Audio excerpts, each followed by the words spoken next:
हमारे चैनल को सब्सक्राइब करें और बेल आइकन दबाएं।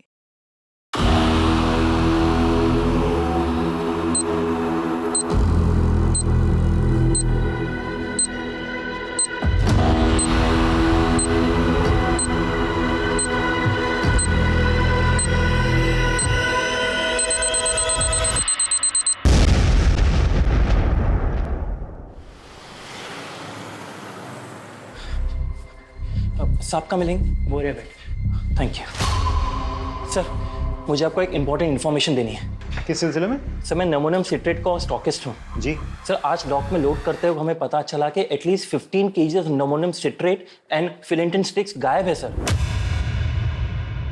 व्हाट? 15 kg? यस सर, मैंने पूरा चेक किया, मुझे लगता है चोरी हुई है। तो बहुत बड़ी मात्रा है। लेकिन सर इतने ज्यादा मात्रा में इतने डेंजरस एक्सप्लोजिव्स कोई क्यों चुराएगा? जाहिर सी बात है, कोई बड़ा ब्लास्ट प्लान कर रहा है। सर इस मामले की सीरियसनेस को देखते हुए मुझे लगा कि मुझे आपको इन्फॉर्म करना चाहिए। ठीक है, आप इनकी FIR दर्ज करवा। Thank you. पटेल सर इनके स्टाफ से भी पूछताछ करो, सिचुएशन बहुत अलार्मिंग हो सकती है।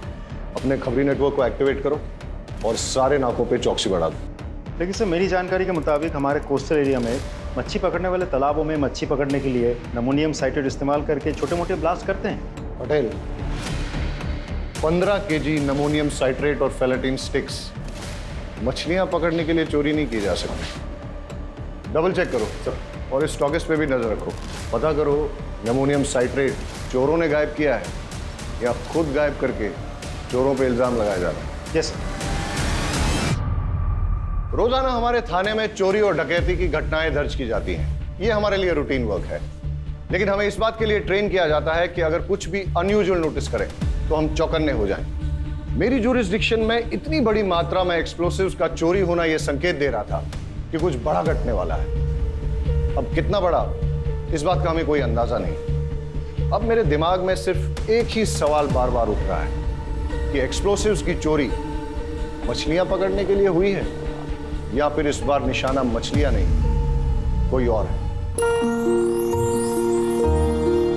एक बात बताओ, आज ऐसी क्या खास बात है जो आपने ऑफिस से आकर हमारे साथ घूमने का प्लान बना लिया? मुझे ना घुमाओ तो शिकायत करती है, घुमा रहा हूँ तो भी शिकायत करती है। एक काम करते हैं, गाड़ी वापस मोड़ लेते हैं। ना शू बात करो शू, इतने दिनों बाद तो घूमने निकले हैं। अरे एक मिनट। किसका फोन है?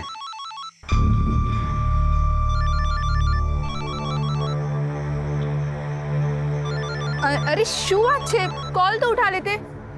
अरे वो अरे लोन वाले का फोन था। ये लोग कभी भी कॉल करते रहते हैं। हाँ सर, यहाँ पे ज़्यादा मच्छी पकड़ने के चक्कर में लोग नमोनियम साइट्रेट का धमाका करते हैं। लेकिन इतनी बड़ी मात्रा में अगर कोई विस्फोटक चुरा रहा है तो इसका इरादा क्या होगा?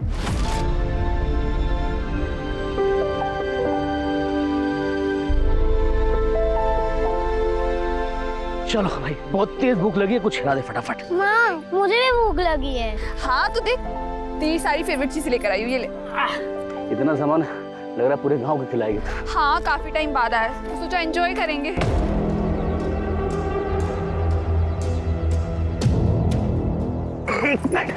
क्या जाओ छो? रुकना।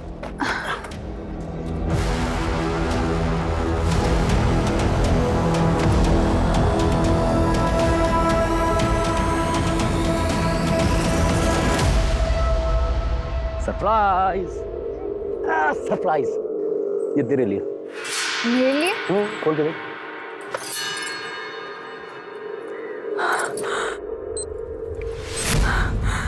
आ तो रेडियो छे। तुझे गाना सुनना पसंद है ना? Thank you. तेरे लिए।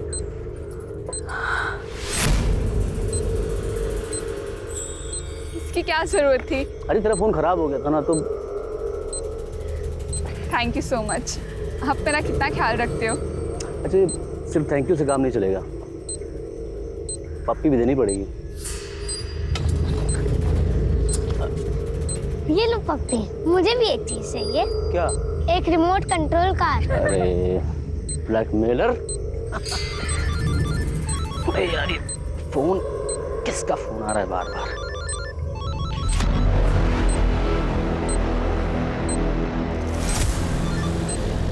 हेलो। तुझे कितनी बार बोला है जब फैमिली के साथ रहूं तो कॉल मत किया कर, समझ नहीं आता तुझे? अरे उसे कैसे पता चलेगा?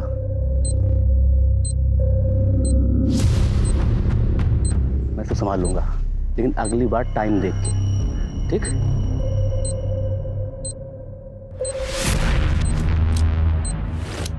अरे यार मैं उससे बात कर लूंगा ना, तू रख अभी।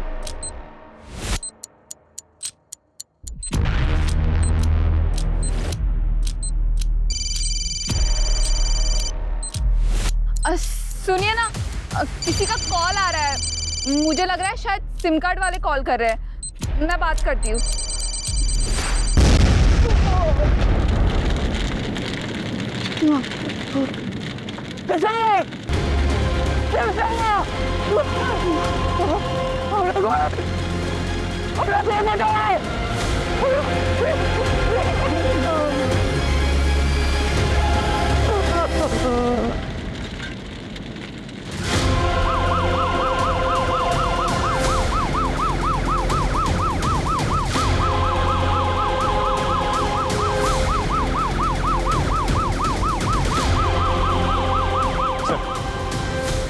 बहुत इंटेंस एक्सप्लोजन था, 2 कैजुअलिटीज हुए हैं, एक औरत और एक बच्चा मारे गए। पूरा एरिया हमने सील कर दिया, फॉरेंसिक टीम अपना काम कर रही है सर।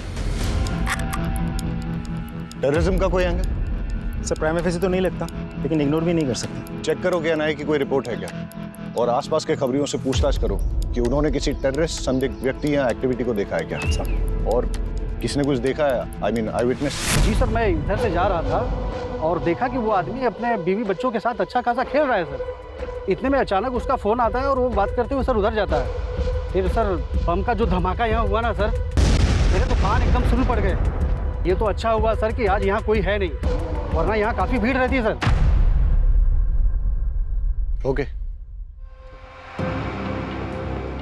इसका मतलब ये कि यहाँ किसी ने इसलिए धमाका किया ताकि ज़्यादा से ज़्यादा कैजुअलिटीज हो, मतलब टेररिज्म का एंगल हो सकता है। एक काम करो, सारे एरिया को अच्छे से छान मारो और देखो कोई एविडेंस या क्लू मिलता है क्या, और ये भी चेक करो आसपास कोई सीसीटीवी है क्या। Right sir.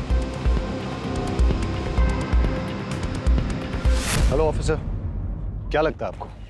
सर पूरी रिपोर्ट तो मैं पूरी जांच होने के बाद ही दे पाऊंगा। फिलहाल कुछ बेसिक एविडेंस मिले, पिकनिक वाली चीज़ें। सर कुछ अनयूजुअल चीज़ें मिली हैं, जैसे ये ट्रांजिस्टर, टूटा हुआ मोबाइल फ़ोन। सर मुझे लगता है ये जो एक्सप्लोजन हुआ है ये एक ट्रांजिस्टर बॉम्ब है।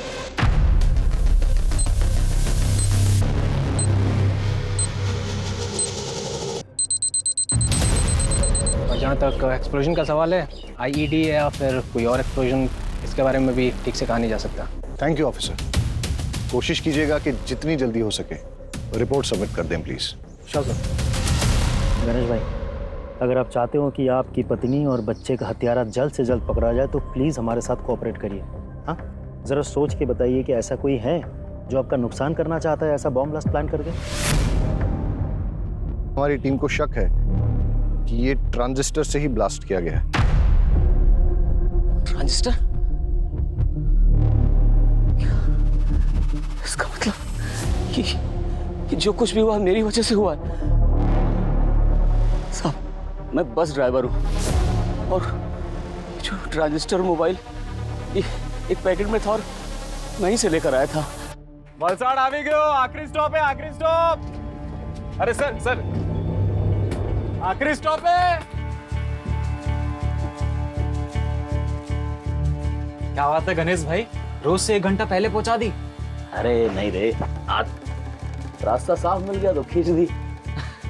लगता है भाभी का बर्थडे आ रहा है। यार मैं सोच रहा था किशोर और तेरी भाभी घुमा देता हूँ आज कहीं, मैं इस ड्यूटी में तो कभी टाइम नहीं मिलेगा। तो है। गणेश भाई मैं क्या बोल रहा था, बोलना। आप जल्दी जा ही रहे हो तो मैं भी जरा होके आऊं क्या? तू किधर जाएगा? अरे गणेश भाई। चल जा।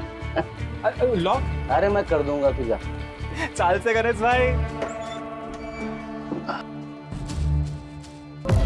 कंडक्टर के जाने के बाद मैंने बस को चेक किया और जब जाने लगा तो मेरी निगाह सीट नंबर 9 के नीचे पड़ी।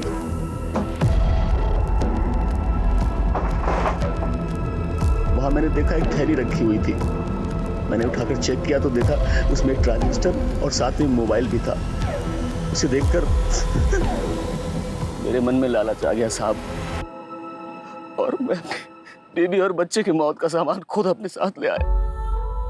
क्या भागा बाप और कितना नीच पति हूं मैं। जब विस्फोट हुआ उस वक्त कहाँ थे आप?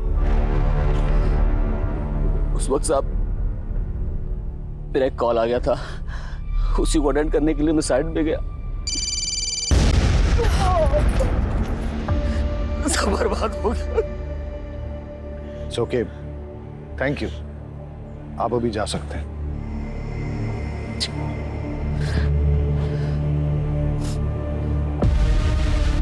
सर, मुझे तो इस गणेश की कहानी पे बिल्कुल भरोसा नहीं है। एकदम सही कह रहे हैं सर, इसकी कहानी पूरी मनगढ़ंत लगती है। एक काम करते हैं सर, इसको उठा लेते हैं। Let's not jump to conclusions. ये वक्त सही नहीं है इससे ज्यादा पूछताछ करने का। अभी जाने दो इसे और अपनी फैमिली का क्रियाकर्म पूरा करने दो। लेकिन हमेशा नजर रखो इस पे और कुंडली निकालो, पता करो किसके साथ उठता बैठता है। और हाँ, पड़ोसी और रिश्तेदारों से पूछो कि इसके फैमिली के साथ कैसे रिलेशन है। कॉल रिकॉर्ड निकालो इसके और देखो कि जब वो विस्फोट हुआ तब इसको किसका कॉल आया था, या कॉल आया भी था या नहीं।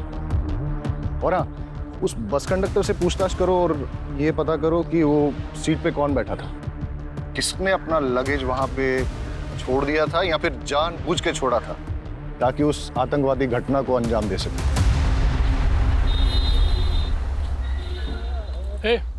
नीचे आ। अच्छा, तुम्हें याद है कि सीट नंबर 9 पे कौन बैठा था?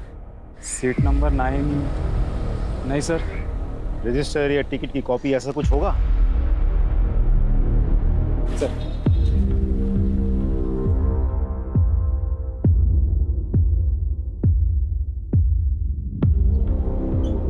सर, सीट नंबर 9 पे कोई परेश जोशी बैठा था। जी सर, उम्र लिखी है 36 साल। सर, ये परेश जोशी उबरात से बैठा था और ये बस भी उबरात से ही निकली थी। सर, इंटरेस्टिंग बात तो ये है कि गणेश की बीवी उषा, जिसकी बॉम्ब ब्लास्ट में मौत हुई, वो भी उबरात से ही है। सर, मैंने गणेश के पड़ोसियों से बातचीत की। पड़ोस में रहने वाली एक महिला ने बड़ी अजीब बात बताई। अरे साहब, पनौती है वो तो, उसकी तो कुंडली में लिखा हुआ था कि वो जिससे भी शादी करेगा वो मर जाएगी। और उषा तो उसकी तीसरी बीवी है। पहली बीवी जो थी ना, वो तो कार एक्सीडेंट में मर गई थी। और दूसरी बीवी, वो तो बेचारी हमेशा बीमार ही रहती थी और फिर किशोर को पैदा करते समय वो मर गई। और 1-2 साल के बाद में ये उषा को बहलाया, क्योंकि चुपचाप। अरे उषा के माँ बाप ने तो किसी से पूछा ही नहीं। अगर मुझसे पूछते मैं तो मना ही कर देती। सर, एक इंपॉर्टेंट लीड मिली है। गणेश के कॉल डिटेल से पता चला है कि अंडरवर्ल्ड के लोगों के साथ उसकी रेगुलर बातचीत होती थी। और ब्लास्ट के वक्त उसे जो कॉल आया था वो कॉल कमलेश केसवानी का था, जो एक अड्डा चलाता है सचोली छिपे। और ये गणेश की क्या रिपोर्ट है? कहाँ है वो? सर, आ जाओ। सर, ये क्या बात हुई? मेरी पत्नी और बेटे की चिता की आग भी ठंडी नहीं हुई अभी तक, और आप लोगों ने इस तरह जबरदस्ती बुला लिया मुझे। तुम्हारे बयान ने हमें मजबूर किया है गणेश कि तुम्हें यहाँ फिर से बुलाया जाए। सर, आपको क्या लगता है कि मैंने अपनी पत्नी और बेटे को खुद बम से उड़ा दिया? कमलेश केसवानी, कैसे जानते हो उसे? तुम्हें क्या लगा तुम हमें बताओगे नहीं तो हमें पता ही नहीं चलेगा कि तुम्हें इंपॉर्टेंट कॉल किसका है, जिसे अटेंड करने के लिए तुम घटनास्थल से दूर चले गए थे और उसी टाइम विस्फोट हुआ था जिसमें तुम्हारी पत्नी और बच्चा मारे गए। कमलेश केसवानी ने फोन पे तुमसे क्या कहा और तुम्हारा लेन देन क्या है उसके साथ? सर, जुआ खेलने की लत है मुझे।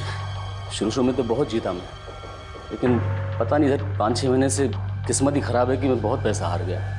अब जितने भी देनदार थे सब ने मुझसे पैसे मांगने शुरू कर दिए। मेरे पास पैसे कहाँ थे जो मैं देता? सबसे मैंने हाथ जोड़ कर कहा, भाई पैसे मेरे पास आएंगे तो एक पैसा सबको चुका दूंगा मैं एक बड़ा हाथ मारने के इंतज़ार में था कि वो हो जाए तो मैं सबके पैसे वापस कर दूँगा। फिर उस दिन कमलेश का फ़ोन आया, उसने बोला कि एक बहुत बड़ी बाजी होने वाली है जिसमें कुछ नौसिखिए खेल रहे हैं। उसने बोला कि तुम जल्दी पहुँच जाओ और अगर तुम गेम खेल लोगे तो अच्छे खासे पैसे जीत जाओगे। बस इतना ही या कुछ और भी है? इतना ही कहा था सर। अच्छा, वो ट्रांजिस्टर बॉम्ब तुम्हें कहाँ से मिला? बस में सीट नंबर 9 के नीचे से मुझे मिला। झूठ बोल रहे हो तुम गणेश। बॉम्ब तुमने बनाया, फिर ये सारी झूठी कहानी तुमने बनाई ताकि लोगों की सिंपैथी मिले, कोई तुम पे शक ना करे। सर, मेरा यकीन कीजिए, मैं झूठ नहीं बोल रहा हूँ, मैं सच बोल रहा हूँ। तुम्हारा बयान और तुम्हारी हरकतें हमें मजबूर कर रही हैं कि हम तुम पे यकीन न करें। हिरासत में लो उसे और अच्छे से पूछताछ करो। सर, ये क्या कर रहे हैं सर? अरे सर, मैंने कुछ नहीं किया, मैं बता सर। प्लीज सर एक बहुत बड़ी इन्फॉर्मेशन मिली है, इसलिए मुझे खुद ही आना पड़ेगा। सर ये जो बॉम्ब ब्लास्ट हुआ है इसमें नमोनियम साइट्रेट और फिलेटिन स्टिक्स का इस्तेमाल हुआ है। और सर ये सब कुछ ठूस ठूस के एक ट्रांजिस्टर में भरा गया था, जिसे एक मोबाइल फ़ोन से एक्टिवेट किया गया था। जाहिर है कि बम बनाने वाला कुछ बड़ा धमाका करना चाहता था। इनफैक्ट मैं भी ये सस्पेक्ट कर रहा था, क्योंकि कुछ दिन पहले हमारे यहाँ एक स्टॉकिस्ट रिपोर्ट लिखाने आया था कि उसके डॉक से अपलोड करते हुए करीबन 15 kg एमोनियम साइट्रेट और फिलेटिन स्टिक्स चोरी हुए। वेल सर अगर ऐसा है तो दैट्स नॉट गुड न्यूज़, क्योंकि जितनी मात्रा एक्सप्लोसिव इस ट्रांजिस्टर में लगे थे तो बचे हुए जो एक्सप्लोसिव हैं उससे 2 बॉम्ब और बनाए जा सकते हैं। पटेल सर, सारे एरिया में रेड अलर्ट घोषित करवा दो और वो रिपोर्ट पे इन्वेस्टिगेशन कहाँ पहुंची है मुझे अपडेट करो। हम अपने एरिया में और एक ब्लास्ट अफोर्ड नहीं कर सकते सर। और ऑफिसर, मैं चाहूंगा कि आप भी वो रिपोर्ट एक बार देख लें। पटेल, इन्हें एक बार वो रिपोर्ट दिखाएं। राइट सर, आप आइए मेरे साथ। इस केस के सारे प्राइमा फेसी एविडेंस गणेश के खिलाफ नजर आ रहे हैं, लेकिन ऐसा भी हो सकता है कि गणेश जो कहानी सुना रहा है वो झूठ नहीं बल्कि सच है। और अगर ऐसा है तो आज हुए विस्फोट से हम ये सबक ले सकते हैं कि ये तय है कि शहर में और एक विस्फोट होने वाला है, जिसके लिए बॉम्ब या तो बनाया जा रहा है या फिर बना हुआ है। मुझे अंदेशा हो रहा है कि ये केस ऊपर से जितना सरल नजर आ रहा है उतना है नहीं, इसमें कोई ना कोई पेंच जरूर है।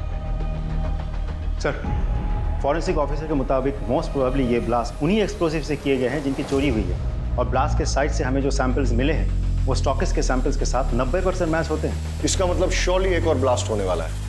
पटेल, गणेश की बीवी उबरात से है, जहां से गणेश की बस आई थी, और उस बस में सीट नंबर 9 पे परेश नाम का आदमी जो बैठ के आया था वो भी उबरात में ही बस में चढ़ा था। राइट सर, एक काम करते हैं, उबरात चलते हैं, वहां 2 टीम बना के जांच करते हैं। आई एम श्योर कोई ना कोई क्लू जरूर मिलेगा। Right sir.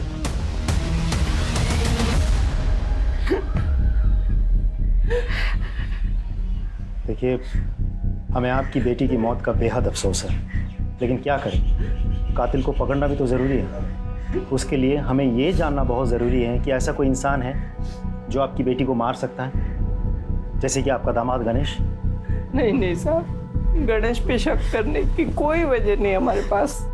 अच्छा, गणेश के अलावा ऐसा और कोई जिसके साथ उसकी कोई दुश्मनी हो, कोई अनबन हो?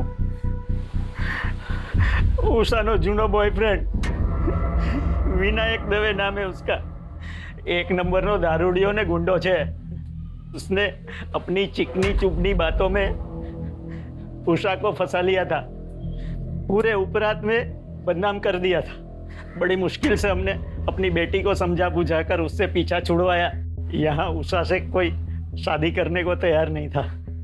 ऐसे में अपने रिश्तेदारों के जरिए हमें गणेश का रिश्ता आया। और विनायक का क्या रिएक्शन था? वो तो धमकियों पे उतर आया था, धमकी देने लगा था कि उषा को नहीं छोड़ेगा।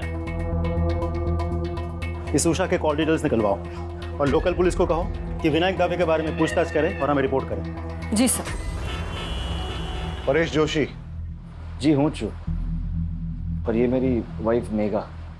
अच्छा, जब आप उबरात से वलसाड जा रहे थे तो आपके पास कोई बैग था? हाँ था, पर वो बैग तो अब भी मेरे पास है, ये रहा। Are you sure कि बस में आपसे कुछ छूटा नहीं था? नहीं सर, बैग के अलावा मेरे पास कुछ भी नहीं था। चले परेश भाई, सुना है कि आज अपनी तरफ मछलियां। पुलिस? परेश भाई सु थयु? सब ठीक है ने? भाभी? सर ये मेरा दोस्त है सागर कोहली। ठीक है, अभी तो हम चलते हैं, लेकिन अगर आपको इस बीच कुछ भी याद आता है तो हमें बताइएगा जरूर। जी सर, पक्का।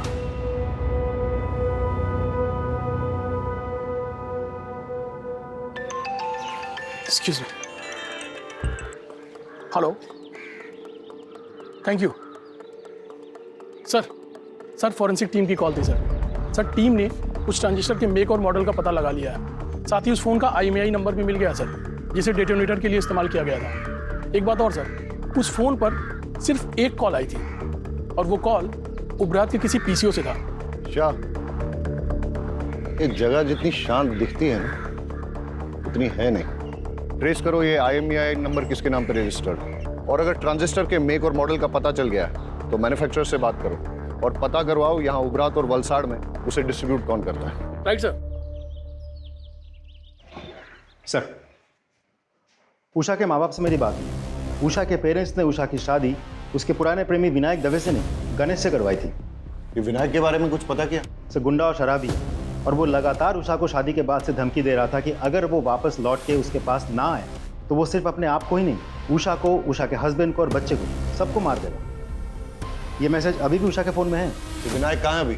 उठा लिया सर। गणेश की बस में ट्रांजिस्टर बॉम्ब तूने प्लांट किया ना? नहीं सर, कुछ नहीं किया। मैं बस उसको मारकर चाहता था कि उषा मेरी जिंदगी में आ जाए सर, लेकिन बम मैंने नहीं लगाया सर। तूने उषा को धमकी नहीं दी थी कि अगर वो लौट के तेरे पास ना आए तो तू उषा को, उषा के हस्बैंड को, उसके बच्चे को, सबको मार डालेगा? सर, मैंने धमकाया था सर, मैं उसे नहीं भूल पा रहा था सर, लेकिन विस्फोटक में मेरा कोई हाथ नहीं है सर। सच में सर। देखते हैं तेरी बात में कितनी सच्चाई है।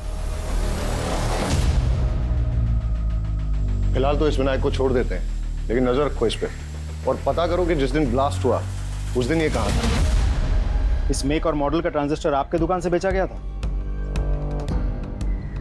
हाँ साहब, मैंने बेचा था। किसे बेचा था? वो तो साहब मुझे याद नहीं है। क्यों? बिल बुक में होगा ना। साहब क्या छोटी सी दुकान है, वो कैश में बेचा था ताकि इनकम टैक्स में थोड़ी छूट मिल जाए। पता है ना ये गैर कानूनी है। हाँ, उस ट्रांजिस्टर का इस्तेमाल बॉम्ब ब्लास्ट में किया गया है। अरे साहब मुझे पता नहीं, मैं तो गरीब आदमी, मुझे माफ कर दो। अच्छा, जिसे वो ट्रांजिस्टर बेचा था उसकी शक्ल याद है? कहीं ये तो नहीं था वो आदमी? नहीं साहब, वो तो एक औरत थी। औरत थी? जी साहब, बल्कि साहब वो तो आज एक और ट्रांजिस्टर लेके गई है। मैंने उसको पूछा, मैडम क्या बात है एक के बाद एक, तो बोली कि उसके जिस दोस्त का बर्थडे था उसको मना नहीं पाई, तो बोली कि परसों किसी उसके दूसरे दोस्त का बर्थडे है, बोली इस बार अच्छे से धूम धड़ाका करूँगी। दुकान में सीसीटीवी भी नहीं लगा है? नहीं साहब, छोटी सी तो दुकान है। आगे से बिल बुक मेंटेन कीजिएगा। जी साहब। लोकल पुलिस से कहो कि इस दुकान पे और इस दुकान के मालिक पे नजर रखें। सर, अच्छा इस IMEI नंबर का मोबाइल तुम्हारी दुकान से बेचा गया था? एक मिनट सर, चेक करके बताता हूँ।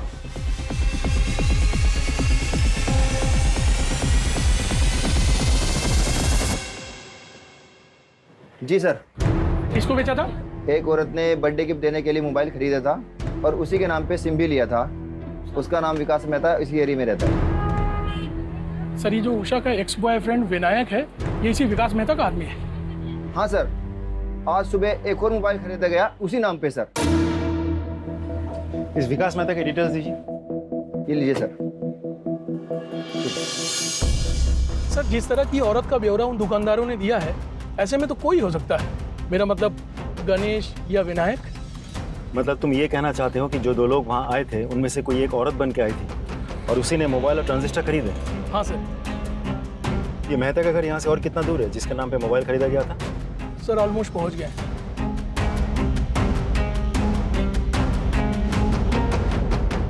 ओह हेलो, क्या ये सरकारी गार्डन नहीं है जो अंदर घुसते चले जा रहे हो? मेरा घर है, मेरी परमिशन के बिना यहाँ पत्ता भी नहीं हिलता। वलसड में जो बॉम्ब ब्लास्ट हुआ था, क्या जानता है उसके बारे में? इतनी जानकारी है जितनी न्यूज़ और पेपर में दिखाई गई थी, समझा? अच्छा, तो जिस मोबाइल से उस बॉम्ब को एक्टिवेट किया गया था उसका रजिस्ट्रेशन तेरे नाम पे क्या कर रहा है? हाँ?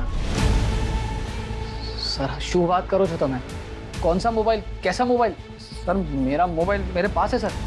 क्यों, अभी टोन चेंज हो गया तेरा? सर मैं सच बोल रहा हूँ, मेरा मोबाइल मेरे पास है। आप, मुझे नहीं पता आप कौन से मोबाइल की बात कर रहे हैं। सर ये ऐसे नहीं मानेगा, इसको पुलिस स्टेशन लेके चलते हैं, फिर सब सच उगलेगा। वलसड में बॉम्ब ब्लास्ट करवाने के जुर्म में तुझे गिरफ्तार किया जा रहा है। और कोई सवाल?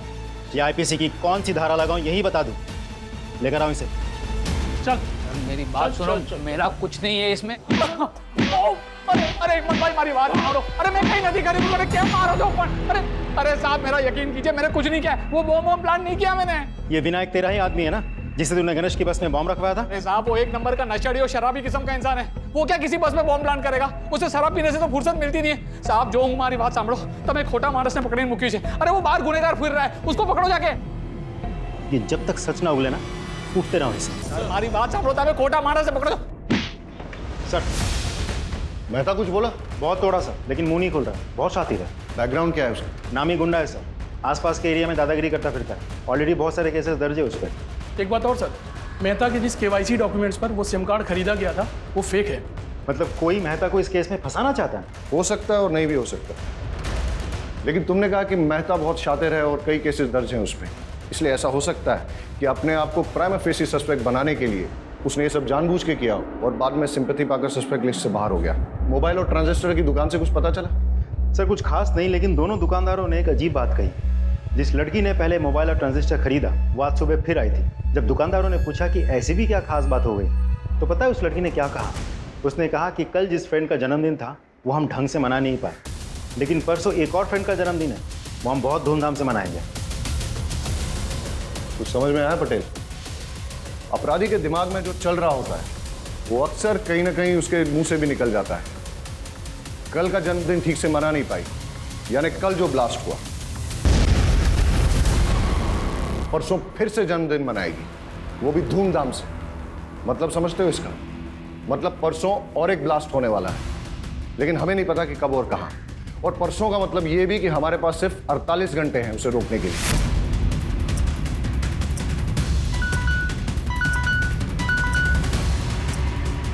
Yes, what? विकास मेहता के खिलाफ आपकी पत्नी ने मॉलेस्टेशन की रिपोर्ट लिखाई थी? जी हाँ सर। दरअसल उस दिन परेश जी अपने दोस्त के साथ सूरत गए थे और मैं घर पर अकेली थी।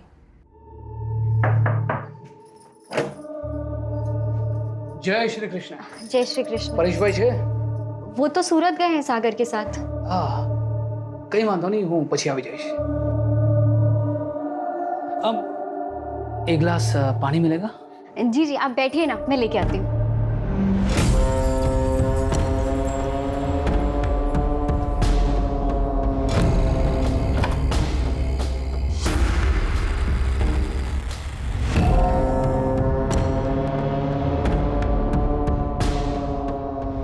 लीजिए पानी।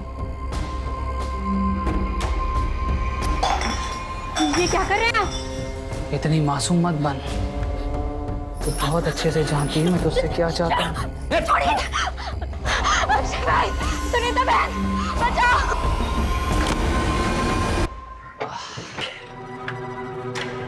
मेघा, मेघा, अरे શું થયું તને? ये ब्लाउज किसने पड़ा तुम्हारा? मेघा, देखो मेघा रो मत। देखो बताओ तो उसे कि हुआ क्या है, कि किसने किया ये सब? मेहता, विकास मेहता। सागर तू चल मेरे साथ। आज तो उस विकास को छोड़ूंगा नहीं। मेरी बीवी के साथ करने की सोच भी कैसे सकता है? चल मेरे साथ। उससे कुछ नहीं होगा। अरे पर उसने तेरे साथ जो किया उसका क्या? उसकी कोई जरूरत नहीं है, आप यहीं रहिए। समझिए, हमें ना उसके खिलाफ पुलिस में रिपोर्ट लिखवानी चाहिए। पुलिस ही उसकी गुंडागर्दी को रोक सकती है। हाँ, चाहिए।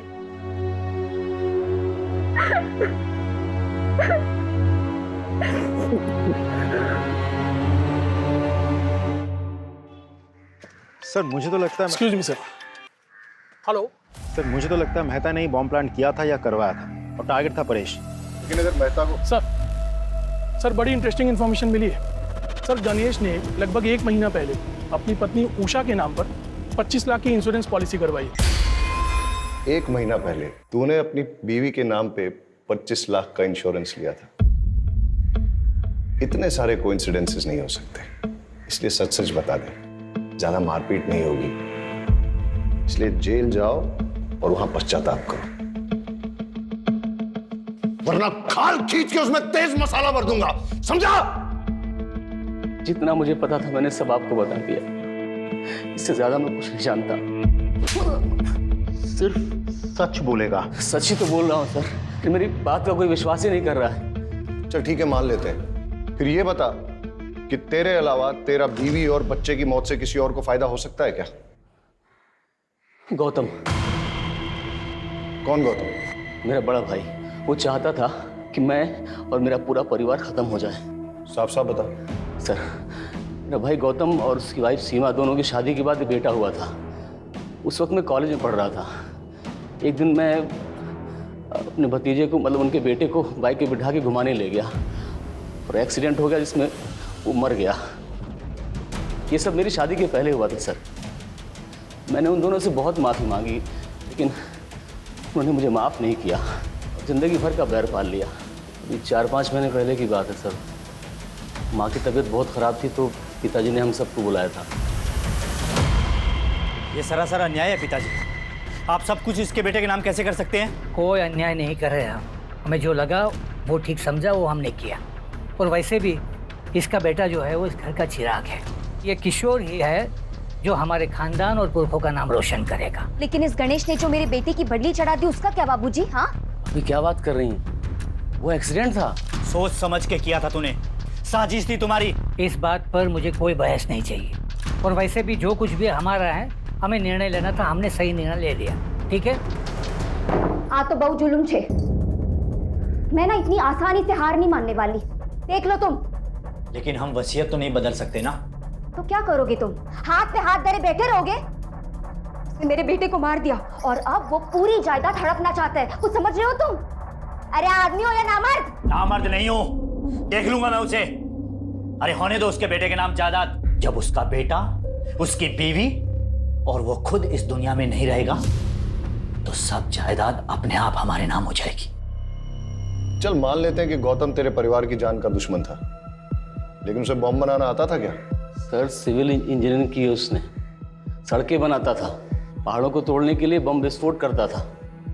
लेकिन बाद में उसने वो नौकरी छोड़ दी और घर पे ही ये इलेक्ट्रॉनिक्स आइटम को रिपेयर करने का काम शुरू कर दिया। आसानी से बम बना सकता है वो।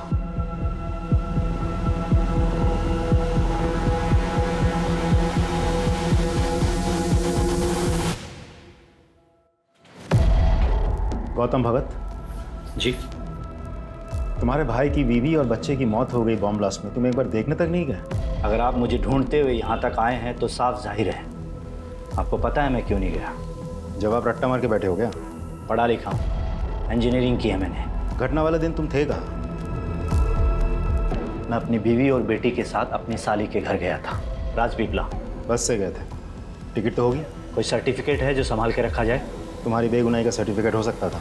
मुझे अपनी बेगुनाही साबित करने में कोई दिलचस्पी नहीं है। आप काफ़ी दूर से आए हैं, कुछ लेंगे? ठंडा पानी कुछ?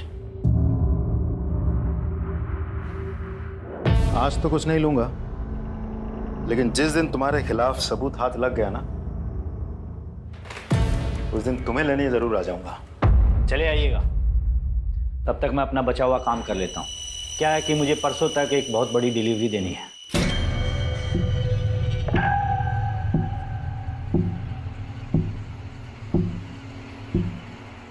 जी सर। और जैसा उसका बैकग्राउंड है और जिस तरीके से वो मुझसे बात कर रहा था, मुझे तो लगता है पूरी घटना के लिए वही जिम्मेदार है। अब वो कह भी रहा था कि परसों उसको कहीं डिलीवरी देनी है। उसे इमीडिएटली स्कैनर पे डालो और उसकी बीवी का फोटो वो मोबाइल और ट्रांजिस्टर शॉप ओनर्स को दिखाओ, पहचान करवाओ। हो सकता है कि ये इन्हीं का किया करा है। ये नहीं थी? नहीं साहब, ये नहीं थी।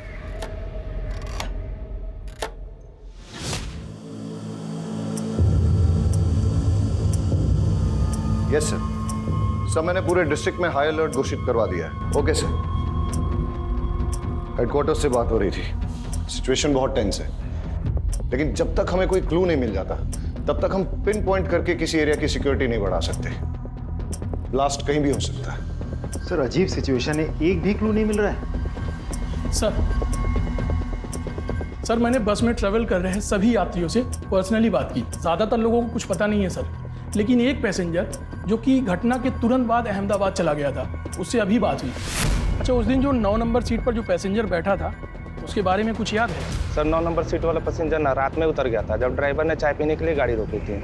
उस वक्त कंडक्टर और सारे पैसेंजर सो रहे थे, मैंने खुद देखा था। उस रात तुम बस से क्यों उतर गए थे परेश? ऐसी भी क्या इमरजेंसी थी?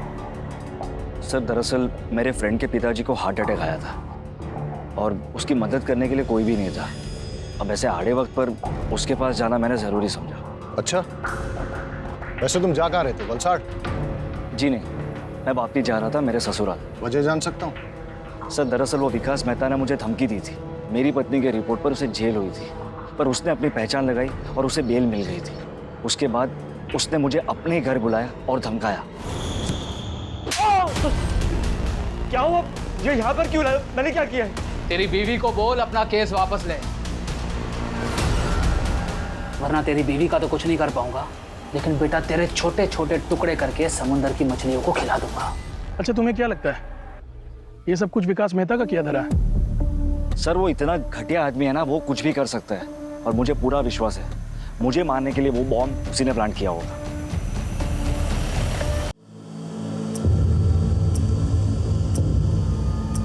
सर एट प्रेजेंट हमारे पास टोटल 5 थियरीज है जिन पे हम काम कर सकते हैं। पहली, गणेश ने अपनी बीवी उषा को मारने के लिए बॉम्ब प्लांट किया। सारे स्टेटमेंट्स और कोइंसिडेंस के मुताबिक गणेश हमारा प्राइम सस्पेक्ट बनता है। दूसरी, गणेश के भाई गौतम ने अपनी दुश्मनी और प्रॉपर्टी पाने के चक्कर में गणेश और उषा को मारने के लिए बॉम्ब प्लांट किया, लेकिन हमारे पास गौतम के खिलाफ कोई ठोस सबूत नहीं है। तीसरी, मेहता ने परेश को मारने के लिए बॉम्ब प्लांट किया। मेहता के पास मोटिव भी है, उसका बैकग्राउंड उसे सपोर्ट भी करता है, बट अगेन उसके खिलाफ भी हमारे पास कोई ठोस सबूत नहीं है। और सर चौथी थ्योरी के हिसाब से विनायक ने अपनी गर्लफ्रेंड उषा के पति को मारने की प्लानिंग की। उसके पास मोटिव तो है सर, बट हमारे पास कोई प्रूफ नहीं है। और सर पांचवी थ्योरी ये कह रही है कि हो सकता है ये कोई टेररिस्ट अटैक हो जो कि भरी हुई बस में एक बड़ा धमाका करना चाह रहा था। और थ्योरी नंबर 6, ये सब इस परेश का किया धरा है ताकि ये मेहता को इस केस में फ्रेम कर सके। And not to forget, Paresh एक मछुआरा है, इसलिए अमोनियम साइट्रेट का इस्तेमाल करना जानता है। यस? हाँ, ओके।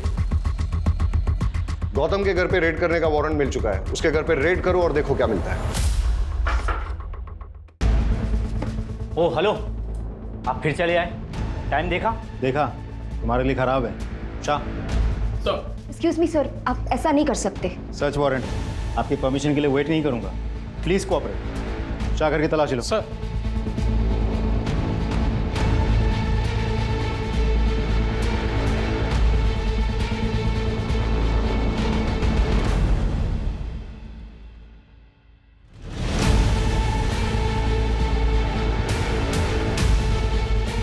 सर ये देखिए क्या मिला। क्या है ये? Ammonium citrate. ये तुम्हारे घर में कैसे? एक छोटे से एक्सपेरिमेंट के लिए था। छोटा सा एक्सपेरिमेंट तुम्हारे लिए भारी ना पड़ जाए।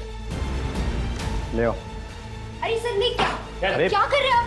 सर अरे सर, गौतम को बहुत तोड़ा, लेकिन वो मानने को तैयार ही नहीं है कि ये बॉम्ब उसने बनाया था या ब्लास्ट उसने करवाया था।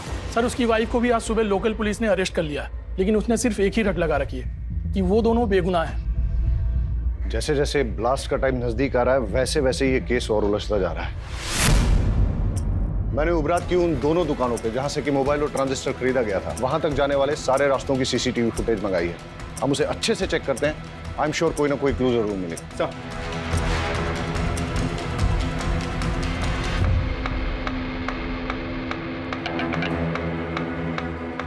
हमें सारे एविडेंस बारीकी से चेक करने चाहिए।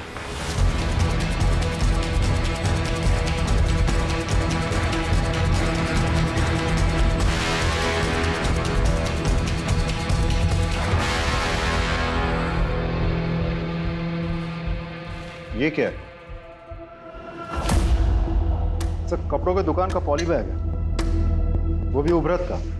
मतलब गणेश की पत्नी उषा जिसकी मौत हुई बॉम्ब ब्लास्ट में, वो भी तो उभरत से ही थी। तो ऐसा भी तो हो सकता है कि वो कुछ लाई होगी सामान वामान बाजार से और फिर इस बैग में रख दिया होगा, इस पैकेट को या पॉलिथीन बैग को। ये बैग की कंडीशन अभी ठीक है, लगता है नया सा है। इसलिए जाके दुकान में पता करो कि पिछले 1 महीने में वहां पे किस किसने खरीदारी की। सब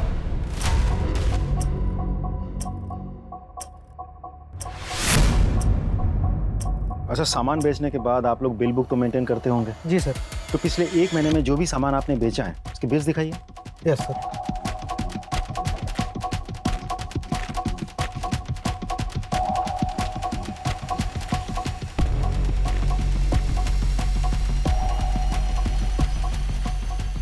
इस डेट की फुटेज मिलेगी? लीजिए सर।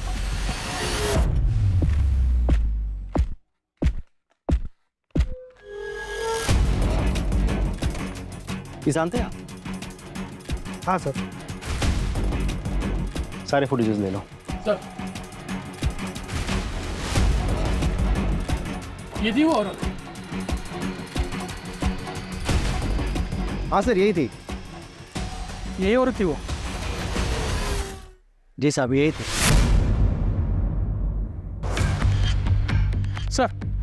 सर दोनों दुकानदारों से कंफर्म किया, ये वही औरत है। आपका शक बिल्कुल सही था। जिस चीज़ को हम हल्के में ले रहे थे वही चीज़ हमें कल्प्रिट तक पहुंचाएगी। इनफैक्ट कल्प्रिट का पता चल गया है, एटलीस्ट चेहरा तो दिख गया। We are running against time, लेकिन लकीली हमें पता है कि कल्प्रिट कौन है। लेकिन हमारे पास उसके खिलाफ न तो कोई एविडेंस है और न ही सबूत, इसलिए हमें उसे रंगे हाथों पकड़ना होगा। हम सब सादे कपड़ों में गांव में फैल जाएंगे और निगरानी करेंगे और इंतजार करेंगे कि कल्प्रिट कब और कहां बॉम्ब को प्लांट करता है, और जैसे ही वो बॉम्ब को ब्लास्ट करने की कोशिश करेगा तभी हम उसे जाके रंगे हाथों पकड़ लेंगे। Am I clear? Yes, sir. Let's go.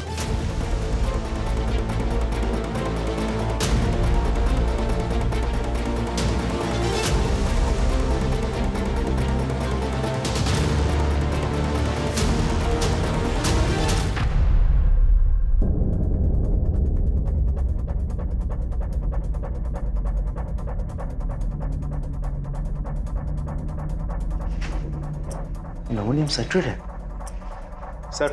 हाँ पटेल। सर हमारा शक बिल्कुल सही निकला। चुराया हुआ अमोनियम साइट्रेट और फिलेटिन स्टिक्स यहाँ छुपाए गए हैं और बॉम्ब बनाने का सारा सामान भी यहाँ मौजूद है। तुम उस पर नजर जमाए रखो, मैंने भी इसको रडार पे ले लिया है। Right sir. मेघा चलो निकलो जो। हाँ जल्दी आइएगा। ओके मेरी जान।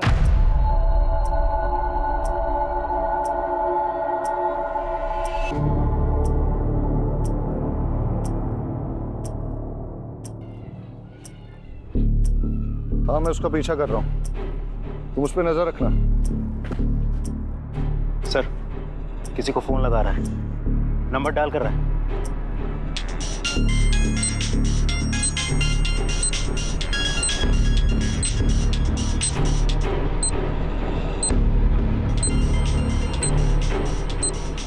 आवाज क्या थी आज?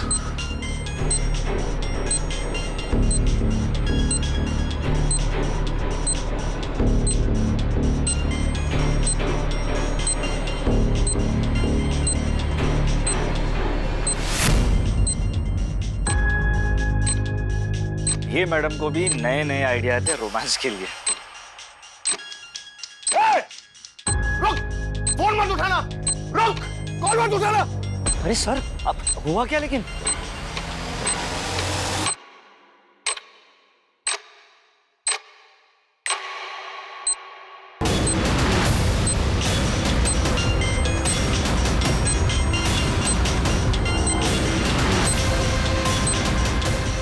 सर ये है क्या? ये कॉल नहीं था, तुम्हारी मौत का फरमान था। जिसको चाहे फोन लगा ले बेटा, कोई नहीं आने वाला है। लड़की बन के बहुत झांसा दे दिया है तूने। बताओ क्यों किया ये सब? मैंने ये सब मेघा को पाने के लिए किया था। दरअसल परेश मछली पकड़ने के सिलसिले में ज़्यादातर घर से बाहर रहते थे। उसी दौरान मैं और सागर एक दूसरे के करीब आए और मैं प्रेग्नेंट हो गई। परेश को लगा कि वो बाप बन गया है, लेकिन मैं जानता था मेघा बहुत दिनों तक सच छुपा नहीं पाएगी। इसलिए हमने एक प्लान बनाया। मैंने डॉक पर से एक्सप्लोसिव चोरी किए और एक हाई इंटेंसिटी बम बनाया और परेश को बस पर चढ़ाते वक्त उसके सीट के नीचे सरका दिया और एक मोबाइल भी रख दिया। मेरी कैलकुलेशन के अनुसार जब बस वलसाड़ पहुंचती तब मैं उस मोबाइल पे कॉल करता और परेश अपने सामान के साथ मोबाइल देखता तो उस कॉल को ज़रूर उठाता और बॉम्ब फट जाता। लेकिन हमारी बदकिस्मती, उस दिन वो बस समय से बहुत पहले ही वलसाड़ पहुंच गई और जब हमने कॉल किया तब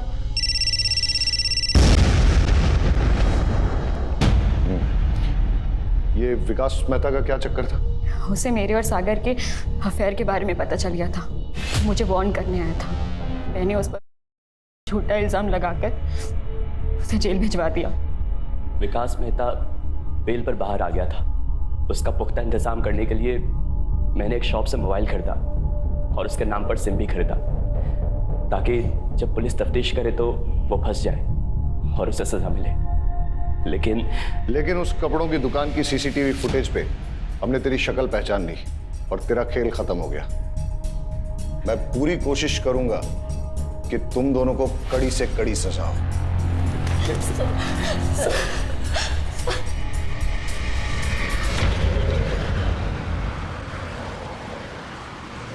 अजीब ड्यूटी है हमारी, हर किसी पर शक करना पड़ता है, लेकिन हमारे प्रोफेशन में शक न करना एक गुनाह है। लेकिन जब एक गणेश जैसे मासूम पर शक करना पड़ता है और उसे कड़े तरीके से पूछताछ करनी पड़ती है और आखिरकार जब सच सामने आता है, बड़ा दुख होता है। कई बार सोचता हूं कि क्या गलती थी गणेश की पत्नी उषा की या उसके बेटे किशोर की। उनका क्या लेना देना था परेश, सागर, मेहता, मेघा, इन सब से, इनके गलत संबंधों से या इनकी दुश्मनी से। लेकिन फिर भी इस षड्यंत्र का शिकार उन्हें बनना पड़ा। वजह लालच। अगर गणेश ने वो बैग खुद ना रख लिया होता और पुलिस को लाके सौंप दिया होता तो शायद ये हादसा नहीं होता। सर हेडक्वार्टर से कॉल आई थी, एक बस में कुछ लोगों को बंधक बना लिया गया है।